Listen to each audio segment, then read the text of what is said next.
Assalamualaikum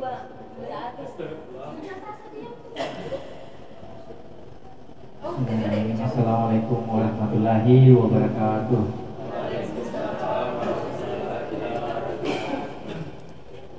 Baik, bersyukur kita tanyakan kepada Allah Subhanahu wa Ta'ala atas berkat dan hidayahnya. Kita masih diberi kesempatan hadir di tempat ini. Dan tak lupa pula kita kirimkan selawat serta salam kepada Nabi Muhammad Sallallahu Alaihi Wasallam, karena dia membahas kalam yang gelap menuju kalam yang terang menenangkan seperti sekarang ini. Untuk pengajian pada malam hari ini yang akan dipandu oleh umat, kita lihat dengan hormat kami persilahkan. Bismillahirrahmanirrahim. Assalamualaikum warahmatullahi wabarakatuh. Sebelum kita membaca secara berjamaah surah Yasin, agak baiknya kita membaca surah Fatihah terlebih dahulu. Alhamdulillah, sebelumnya bisolehah jiwa rakyat Al-Quran Al-Fatihah. A'udzu billahi minasy syaitonir rajim. Bismillahirrahmanirrahim. Alhamdulillahi rabbil alamin. Ar-Rahmanir Rahim. Maliki yaumiddin. Iyyaka na'budu wa iyyaka nasta'in. Ihdinas siratal mustaqim. Siratal ladzina an'amta 'alaihim ghairil maghdubi 'alaihim waladdallin.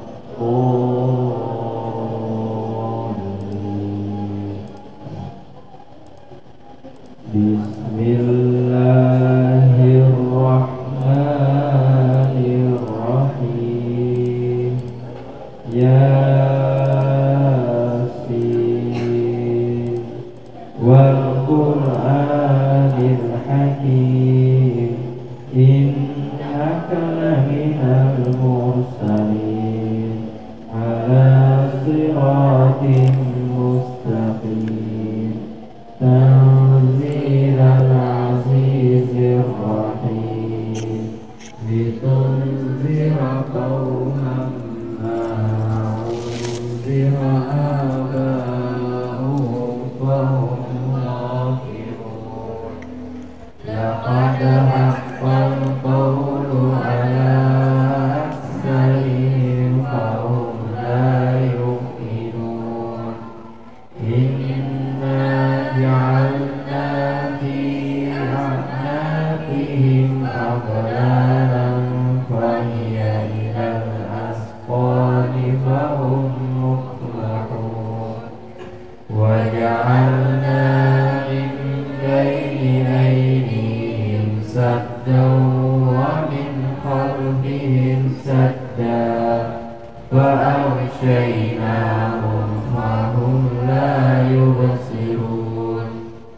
Wa sawa'un 'alaihim a'anzartahum am lam tunzirhum la yu'minun.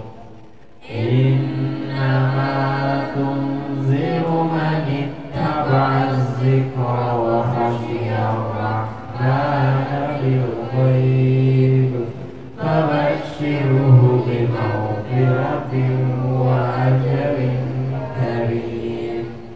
Inna nahnu nuhyil mauta wa naktubu ma qaddamu wa atharahum wa kulla shay'in ahsaynahu fi imamin mubin.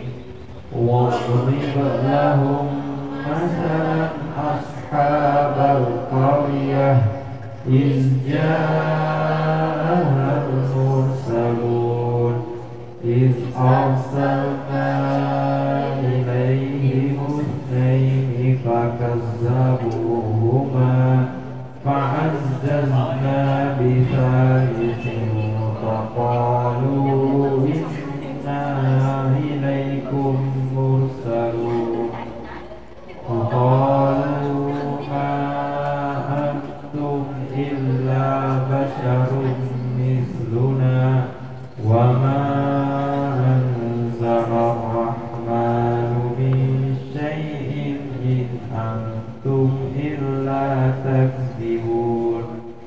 Sadaqallahul azim.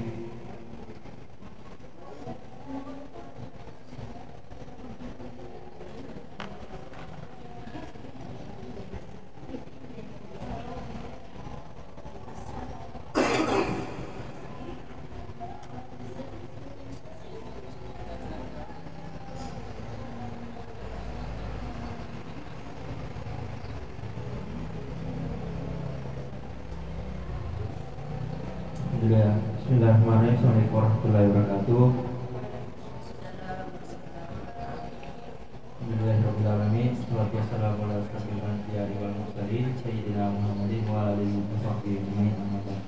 Alhamdulillah, syukur kehadirat Allah Subhanahu wa taala telah melimpahkan segala rahmat dan karunia kepada kita semua sehingga kita bisa hadir di tempat yang insyaallah penuh berkah ini demi untuk mendengarkan sebuah kajian Islami yang akan dibawakan oleh Guru Kiai Muda Syamsuddin SPDI MPDI dengan tema moderasi beragama dalam tafsir kontemporer.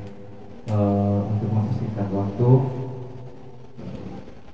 kepada Guru dengan hormati silakan.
Assalamualaikum warahmatullahi taala wabarakatuh.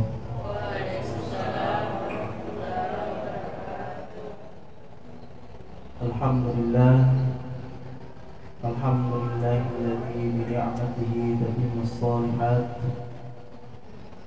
Wassalatu wassalamu ala asyrafil anbiya'i wal mursalin Sayyidina Muhammadin wa ala alihi wa ashabihi ajma'in, amma ba'du. Fa ya ibadallah, usikum wa iyaya bittaqwallah faqad fazal muttaqun. Faqad qala Allah ta'ala fil Qur'anil Karim wa huwa asdaqul qa'ilin. Wa huwa alladhi ja'alakum ummatan wasata wa ja'alnakum ummatan wasata. Sadaqallahul azim wa sadaqa rasuluhun nabiyyul karim wa nahnu ala dhalika minasy syahidin wasyakirin walhamdulillahi rabbil alamin. Alhamdulillah, puji syukur kita panjatkan kehadirat Allah Subhanahu wa taala karena pada kesempatan malam hari ini Allah masih mempertemukan kita di tempat yang penuh berkah ini dalam rangka kajian moderasi beragama menurut Al-Quran. Salawat serta salam kita haturkan kepada baginda Rasulullah Sallallahu Alaihi Wasallam, Nabi yang memberikan petunjuk kepada umatnya sehingga umatnya dapat membedakan yang hak maupun yang batil. Baik, pada malam hari ini saya diminta oleh panitia untuk memberikan sebuah pembahasan mengenai moderasi beragama dalam tafsir Al-Quran, sebagaimana firman Allah Subhanahu wa taala yang saya sebutkan tadi, yaitu dalam surah Al-Baqarah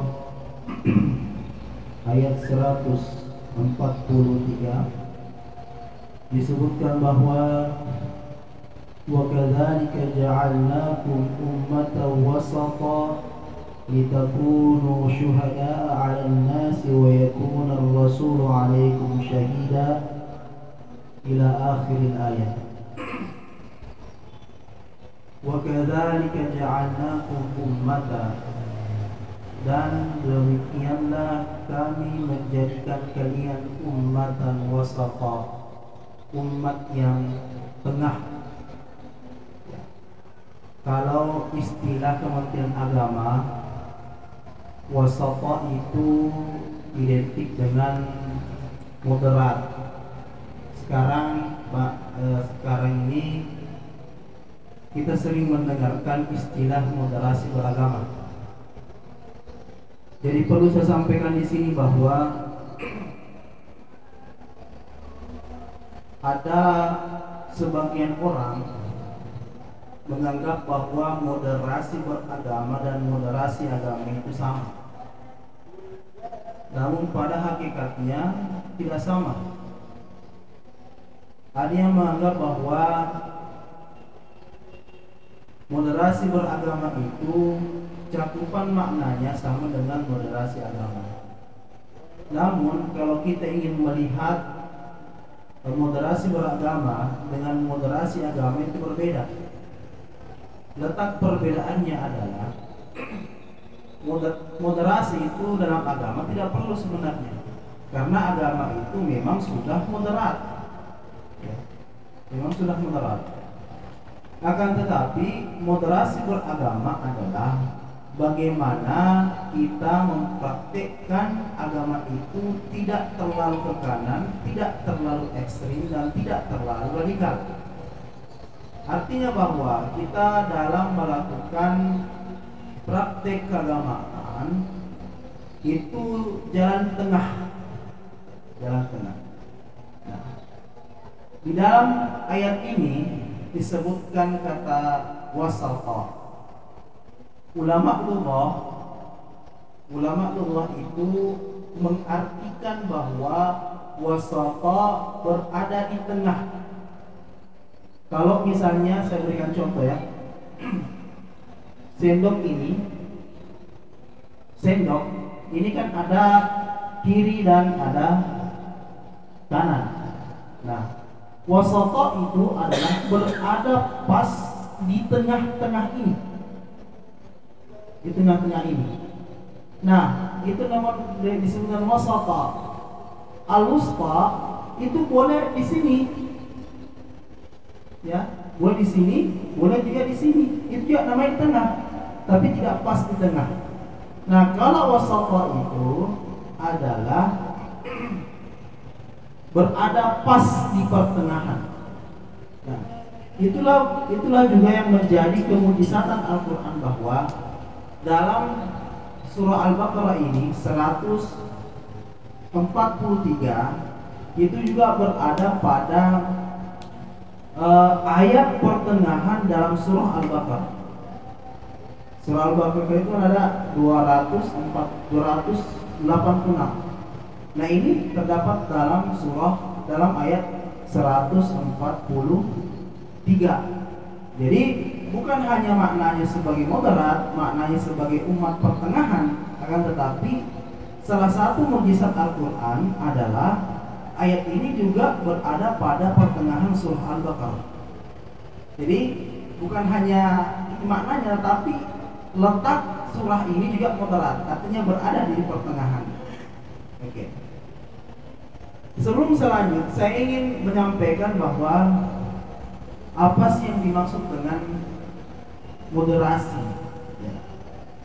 Kata moderasi ini berasal dari bahasa Latin, yaitu moderatio, yang artinya adalah kesedangan, tidak kelebihan dan tidak kekurangan, artinya pas, kesedangan. Nah, kata tersebut mengandung makna penguasaan diri dari sikap sangat kelebihan dan sangat kekurangan. Nah, inilah disebut dengan moderasi beragama. Nah, tetapi sebagaimana yang telah saya sebutkan tadi, bahwa sedangkan dalam bahasa Arab itu moderasi dikenal dengan kata wasat atau wasatiyah, diambil dari kata wasata tadi. Jadi wasat dan wasatiyah yang memiliki padanan makna dengan kata tawassut atau tengah-tengah, itu sama artinya tawassut. Atau i'tidal, i'tidal itu adil. Dan dalam bahasa Arab pula kata wasata ini diartikan sebagai pilihan terbaik.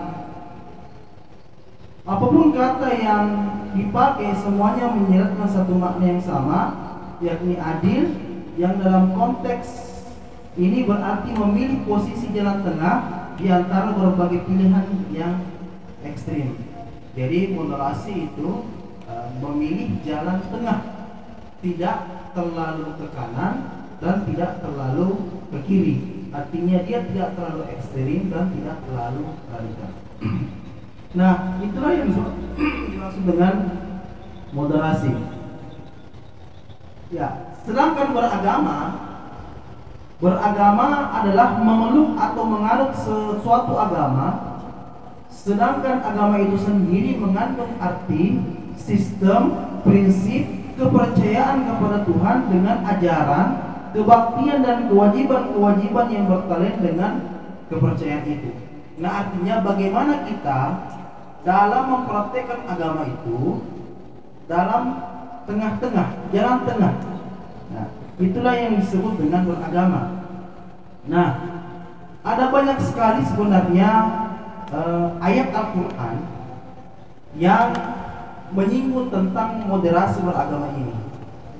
Sebagaimana kalau kita ingin melihat kondisi sekarang ini, banyak sekali pemahaman-pemahaman atau pemikiran-pemikiran yang terlalu radikal, terlalu ekstrim dalam memahami ayat itu, sehingga ketika dalam praktek keberagaman mereka itu terlalu kaku, sehingga timbullah praktek beragama yang tidak sesuai dengan ajaran agama kita. Contohnya sering kita lihat bom bunuh diri, ya, teroris dan lain sebagainya. Inilah merupakan hasil dari pemikiran-pemikiran yang tidak berada di jalan tengah tadi.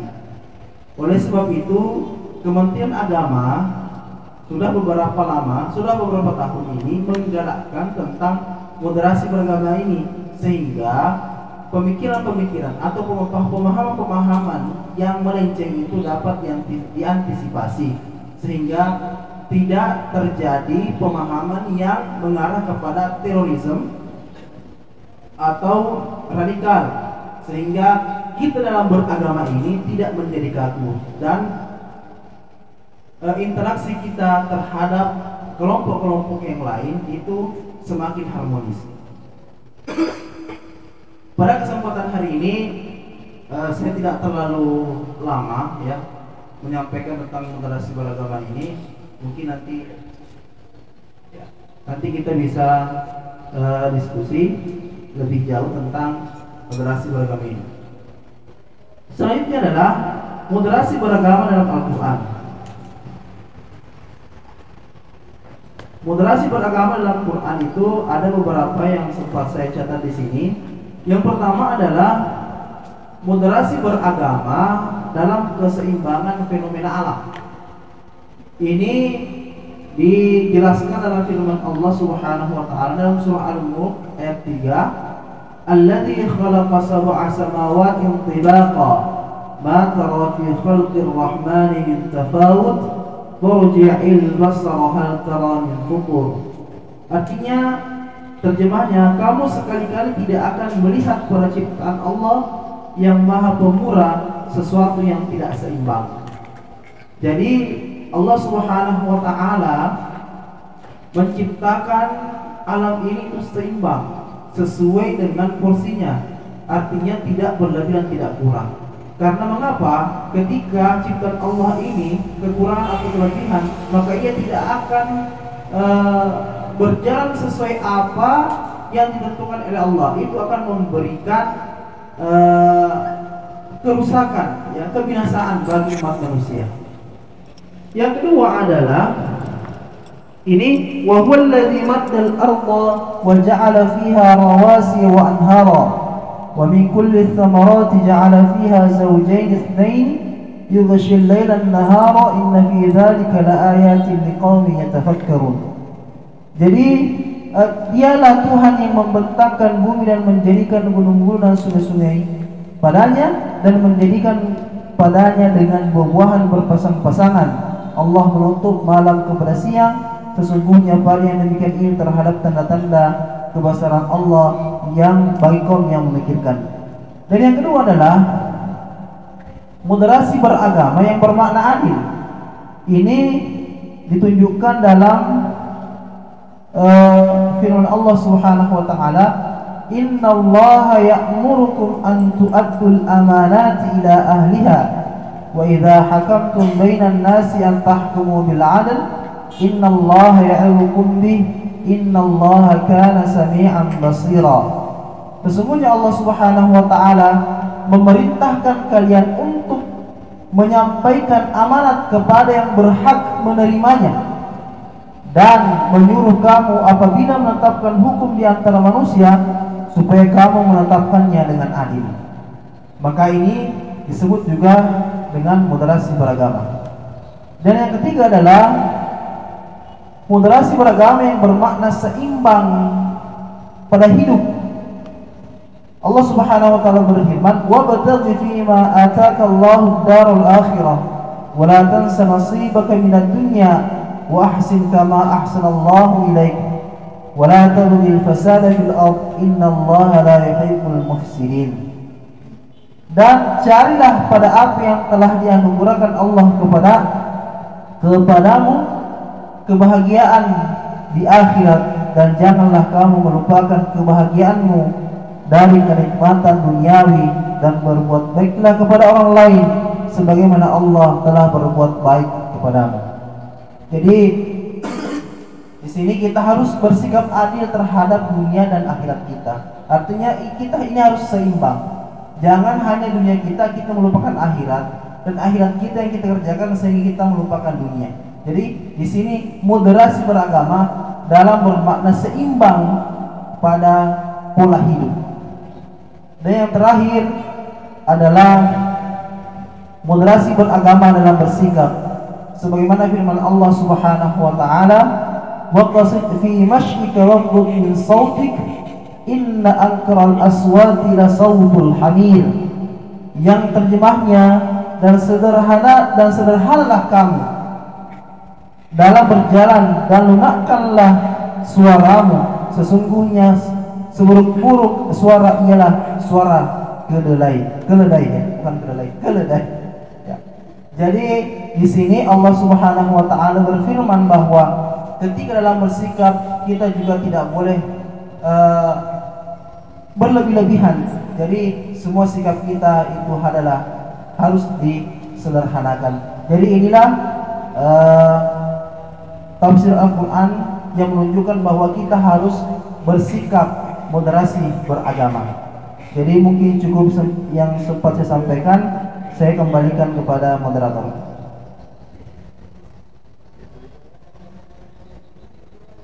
Alhamdulillah, itulah tadi materi atau ceramah agama yang sudah disampaikan oleh Al-Ustaz. Semoga bisa kita pahami dan bisa kita terapkan dalam kehidupan sehari-hari. Sekiranya masih ada sedikit waktu untuk kita berdiskusi. Mungkin di antara teman-teman sekalian ada yang ingin bertanya kepada Al-Ustaz, silahkan dipersilahkan.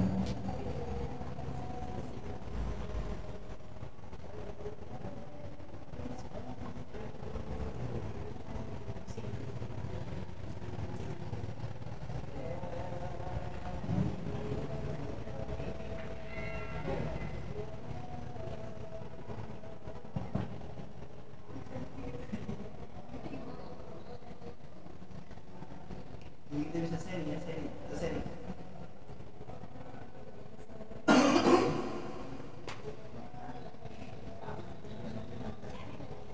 Mungkin begini, di surat Al-Baqarah yang sempat tadi disinggung tentang wa kadzalika ja'alnakum ummatan wasata litakunu syuhada'a 'alan nasi wa yakuna rasul 'alaikum syahida. Nanti melihat dari terjemahannya sudah jelas di situ dikatakan bahwa umat Islam itu jadi umat pertengahan untuk menjadi saksi atas umat-umat terdahulu. Nah, apa maksudnya ini? Padahal seharusnya kan kita berada di menjadi umat yang paling terakhir. Bagaimana caranya kita bisa menjadi saksi atas umat-umat terdahulu sedangkan kita datangnya terakhir?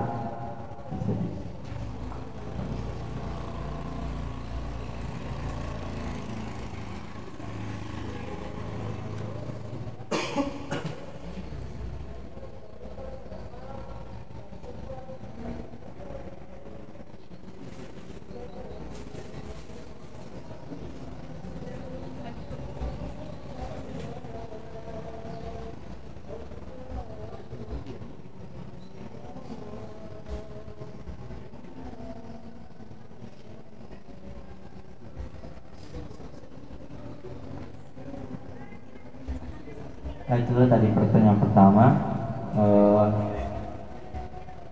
Di antara teman-teman semua ada yang ingin menambahkan pertanyaan, boleh.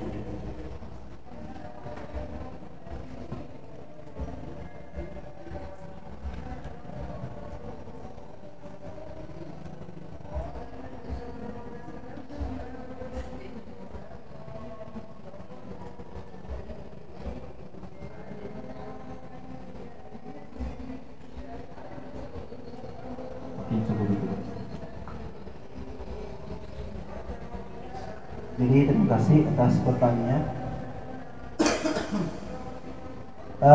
Wa kadzalika ja'alnakum ummatan wasata litakunu syuhada 'alan nas. Ya. Jadi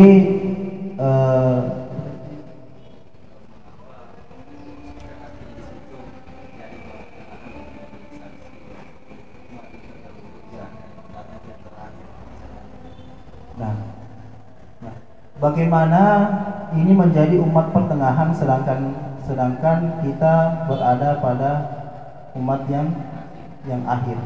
Mengapa kita bukan umat pertengahan gitu ya? Ada sebelumnya, nanti ada di akhirnya gitu. Ya. Nah, di sini sebenarnya yang dimaksud dengan litakunu syuhada'a 'alan nasi wa yakuna ar-rasulu 'alaikum syahida adalah sebagaimana yang disebutkan dalam tafsir Ibnu Katsir. Di sini dijelaskan bahwa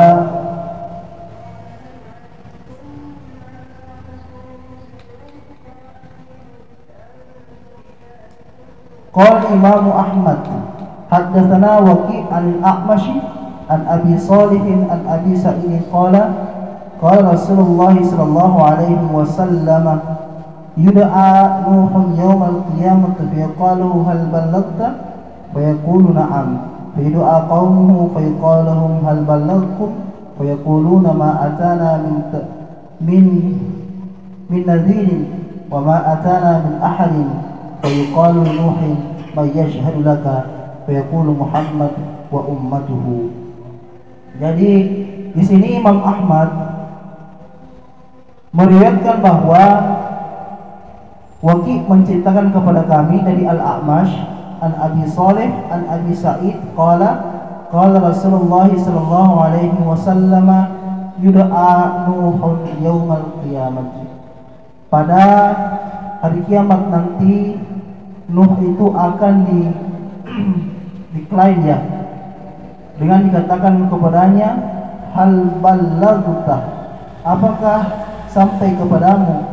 Fayaqulu na'am fayud'a qaumuhu, kemudian kaumnya itu juga akan diklaim dan dikatakan kepadanya hal ballaghkum fayaquluna ma atana min nadhir, maka nanti kaumnya itu akan mengatakan bahwa tidak ada datang kepada kami seorang pemberi peringatan dan tidak ada datang kepada kami seorang pun. Wa yuqalu li Nuhin may yashhadu laka, maka dikatakan nanti kepada Nabi Nuh alaihi salam, may yashhadu laka, siapalah orang yang akan menyaksikan kamu wahai Nuh? Fa yaqulu, maka Nuh berkata Muhammad wa ummatuhu, Muhammad dan umat-umatnya. Artinya yang menjadi saksi di sini adalah nanti yang mengetahui dan yang menyaksikan tentang kisah-kisah terdahulu, peristiwa-peristiwa yang terjadi pada umat-umat terdahulu adalah Muhammad dan umat-umatnya. Nah, kitalah yang menjadi umatnya. Jadi yang dimaksud dengan wasata di sini, mengapa kita menjadi umat pertengahan? Mengapa bukan terakhir atau awal untuk menyaksikan umat-umat terdahulu itu? Karena inilah yang menjadi dalil bahwa dalam beragama kita harus berada di tengah-tengah. Jadi bukan maksudnya letaknya, ya, bukan maksud dari letaknya bahwa kita harus nanti berada di tengah-tengah, kita harus berada di akhir untuk menjadi saksi. Tidak, ya, bukan letaknya. Tetapi yang menjadi di sini adalah kita menjadi umat penengah, jalan tengah dalam urusan mengamalkan agama kita. Karena umat-umat terdahulu tidak sama dengan umat Nabi Muhammad SAW. Di dalam kitab Khasaisul Ummati Muhammadiyah yang dikarang oleh Dr. As-Sayyid bin Muhammad Al-Alawi Al-Hasani Al-Makki, di dalam kitab tersebut disebutkan bahwa umat-umat terdahulu itu tidak sama syariatnya dengan umat yang sekarang, umat Nabi Muhammad SAW. Umatnya Nabi Muhammad SAW itu diberikan keringanan dari umat-umat terdahulu. Contoh, umat-umat terdahulu ketika ia ingin mensucikan najis yang terkena di pakaiannya itu, untuk mensucikannya adalah memotong pakaian yang terkena najis itu. Nah, begitupun pula di riwayat yang lain disebutkan bahwa ketika najis itu terkena di badan, maka najis, untuk menyucikan najis itu dari badan kita adalah menguliti tubuh yang terkena najis itu atau memotong anggota tubuh yang terkena najis itu. Yang kedua adalah umat-umat terdahulu itu tidak boleh menyucikan najis kecuali memakai air. Tidak boleh, hanya air. Kalau kita itu dua. Ujung ulama mengatakan dua. Yang pertama adalah air, yang kedua adalah tanah. Walaupun ada pendapat yang lain mengatakan bahwa api itu boleh juga kita pakai untuk mensucikan najis. Contohnya ketika batu bata itu ada najisnya, nah itu kita akan gunakan dalam membangun masjid misalkan. Nah, untuk mensucikannya makanya caranya dibakar. Makanya batu bata itu bisa suci dengan dibakar, yaitu menggunakan api. Nah, jadi di sini bukan hanya letaknya, tetapi bagaimana kita menjadi saksi terhadap umat-umat terdahulu, bahwa syariat umat-umat terdahulu itu luar biasa dibandingkan syariat yang kita jalani sekarang. Makanya kita disebut dengan umat wasata dalam melaksanakan agama kita, melaksanakan praktik kebenaran kita itu berada pada jalan yang di tengah, tidak berlebihan, tidak ke kanan dan tidak ke kiri. Ya, seperti itu.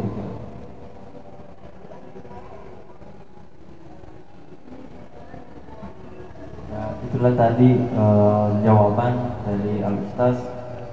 Semoga kita bisa memahami jawaban dari Al-Ustaz dan kita bisa menerapkannya dalam kehidupan kita sehari-hari.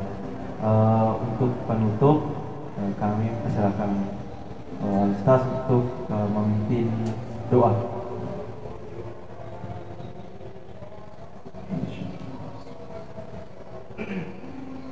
Mari kita bersama-sama berdoa kepada Allah Subhanahu wa taala.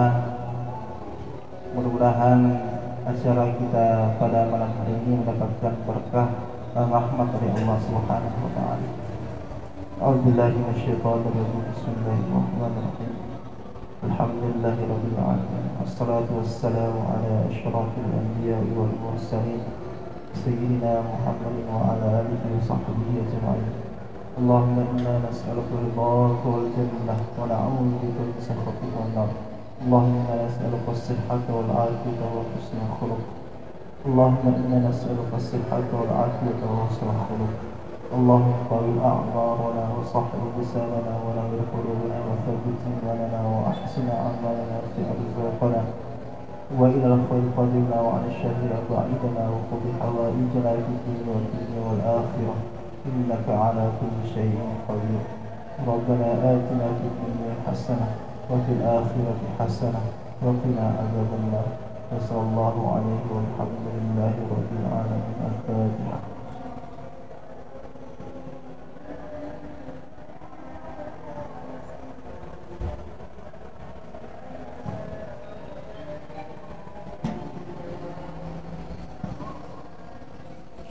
Demikianlah tadi pengajian rutin yang telah selesai, dan terima kasih kepada Al-Ustaz yang telah mengisi pengajian rutin di Wadah Intelektual Mandiri. Dengan ucap alhamdulillahirabbil alamin, billahi taufiq wal hidayah. Wassalamualaikum warahmatullahi wabarakatuh.